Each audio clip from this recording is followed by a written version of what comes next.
মিষ্টির মিনি কিচেনে সবাইকে স্বাগতম। যদি দেখতে চান চ্যানেলটিকে সাবস্ক্রাইব করবেন। লবণ দিলাম, হলুদ দিলাম, নিলাম, তেল দিয়ে নাড়াচাড়া করে নিলাম, এগুলো দিয়ে দিলাম, কাটা দিয়ে দিলাম। এবার একটু নাড়াচাড়া করে নিলাম। ভেন্ডি ভাজা নামিয়ে নিলাম, আলু ভাজাটা নামিয়ে নিলাম, চিংড়ি মাছ ভাজাটা ভালো করে ভেজে নিলাম, তারপর নামিয়ে নিলাম।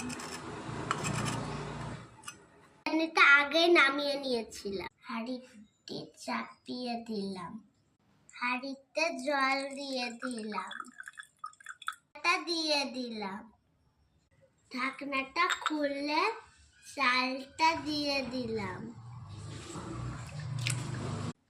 ভাতটা ঢেকে দিলাম। খুব